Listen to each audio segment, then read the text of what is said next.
This is a video in clinical medicine from the New England Journal of Medicine.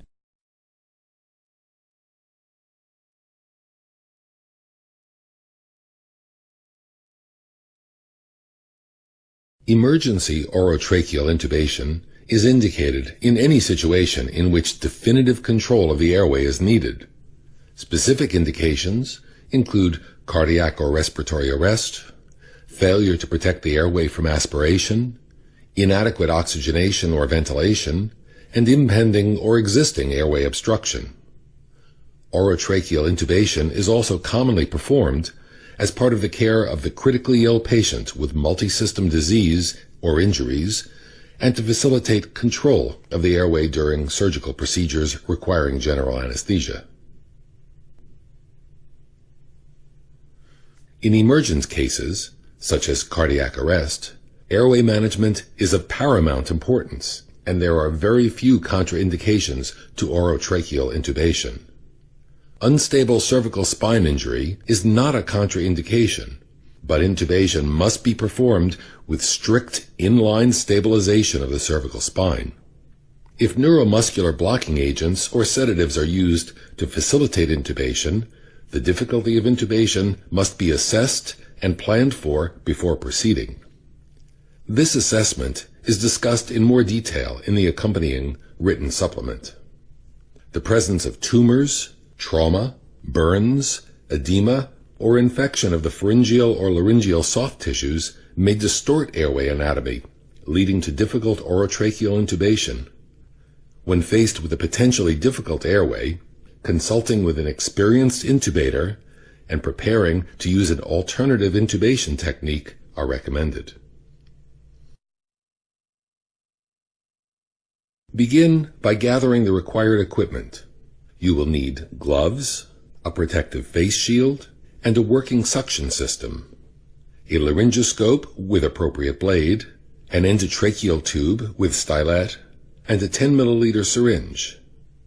You will also need a bag valve mask attached to oxygen, an oral or nasal airway, and tape or an endotracheal tube holder. There are two main types of laryngoscope blades, each available in various sizes. The tip of the Macintosh blade is curved. The Miller blade is straight, and each requires a slightly different technique. The choice of blade is based largely upon the experience and personal preference of the operator. A size 3 or 4 Macintosh or a size 2 or 3 Miller can be used in most adult patients. Endotracheal tubes are sized according to the internal diameter of the tube. 7.0, 7.5, or 8.0 millimeter tubes are appropriate for most adults. The tubes have a balloon on the distal end that, when inflated, creates a seal between the tube and the tracheal lumen and prevents air leaks and aspiration of gastric contents. You will also need a stethoscope and an end-tidal carbon dioxide detector to assess for proper placement of the endotracheal tube. Commonly used detectors change color in the presence of carbon dioxide. Before proceeding, be sure that all equipment is readily accessible and functioning. Inflate the cuff of the endotracheal tube to check for leaks. Insert the stylet into the endotracheal tube, making sure that the tip of the stylet does not extend beyond the end of the endotracheal tube. Be sure that the suction catheter is secured within easy reach. Obtain intravenous access and place the patient on a monitor if time and conditions permit. Assign an assistant to watch the monitor during the procedure and report any changes. Adjust the height of the bed so that the patient's head is level with the lower portion of your sternum. Unless contraindicated, place the patient into the sniffing position by placing a pillow or folded towel under the patient's occiput.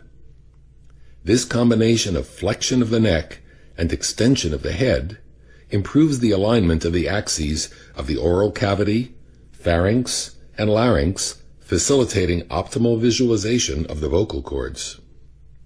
If the clinical situation allows, pre-oxygenate the patient with a non-rebreather mask or a bag valve mask with 100% oxygen for at least 3 minutes prior to the intubation. The use of sedative and paralytic medications greatly enhances the success rate of endotracheal intubation. However, their use is beyond the scope of this video. Remove the patient's upper and lower dentures, if present, immediately prior to laryngoscopy. Keep the dentures close at hand so that they may be rapidly reinserted to improve the mask seal if bag mask ventilation is required. An assistant should apply the Selleck maneuver by applying firm pressure to the cricoid cartilage. The Selleck maneuver compresses the soft wall esophagus between the cricoid cartilage and the cervical vertebrae, theoretically preventing passive regurgitation of gastric contents.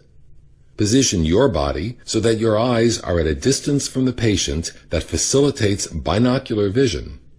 Hold the laryngoscope in your left hand, blade down. Open the patient's mouth with your right hand. Insert the laryngoscope blade to the right of the patient's tongue. Gradually move the blade to the center of the mouth, pushing the tongue to the left.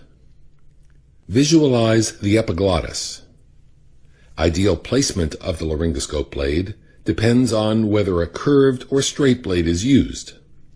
Place the tip of the curved blade into the vallecula between the base of the tongue and the epiglottis, and lift anteriorly to expose the vocal cords.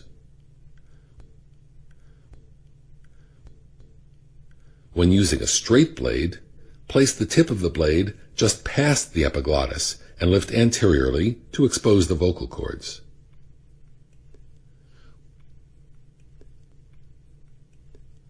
When the tip of the blade is correctly positioned, lift the laryngoscope upwards and forwards at a 45-degree angle. Direct the force of your lift along the axis of the laryngoscope handle in the direction of the ceiling over the patient's feet. Avoid bending your wrist or rocking the blade against the patient's teeth, which can result in dental or soft tissue injury and will not enhance the view of the glottis. If available, an assistant should gently pull on the right side of the cheek to enhance visibility of the glottis. Hold the endotracheal tube in your right hand. While maintaining your view of the vocal cords, insert the endotracheal tube into the right side of the patient's mouth. The tube should not obstruct your view of the vocal cords during this critical part of the procedure. Pass the tube through the vocal cords until the balloon disappears into the trachea. Remove the stylet and advance the tube until the balloon is 3 to 4 centimeters beyond the vocal cords. Inflate the endotracheal balloon with air to the minimum pressure required to prevent air leaks during tidal volume ventilation with a bag. This usually requires less than 10 cc's of air. The assistant must maintain cricoid pressure until tube placement in the trachea is confirmed. The end of the endotracheal tube should lie in the mid-trachea 3 to 7 centimeters above the carina. A good rule of thumb is 22 centimeters at the teeth for the average size adult. Place the end-tidal CO2 detector onto the endotracheal tube and attach the ventilation bag, administering a few tidal volume breaths. Carbon dioxide will be reliably and consistently detected within the first 6 breaths of an endotracheal intubation, and with each exhalation thereafter, except in some cases of cardiac arrest when gas exchange may not occur. Assess secondarily for esophageal tube placement by auscultating over the stomach during positive pressure ventilation.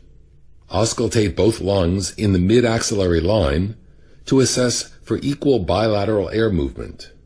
If breath sounds are diminished on the left side after intubation, you may need to gradually withdraw the endotracheal tube until symmetrical breath sounds are auscultated. Chest radiography is used to assess the patient's pulmonary status after intubation and to ensure that the tip of the radio-opaque line embedded in the endotracheal tube is well positioned at the level of the mid-trachea and not in either mainstem bronchus. Note that radiography cannot be relied upon to detect esophageal intubation. Secure the endotracheal tube to the patient's head once proper position has been confirmed. If available, you should use an endotracheal tube holder to secure the tube, as these devices aid in the prevention of accidental displacement. If such a device is not available, tape may be used instead. First, attach the tape to the patient's cheek, and then wrap it circumferentially around the tube. Next, affix the free end of the tape to the patient's other cheek. Pharmacologic sedation and hand restraints may be employed to prevent inadvertent extubation. The most serious complication of endotracheal intubation is unrecognized esophageal intubation, which may lead to hypoxemia, hypercapnia, and death.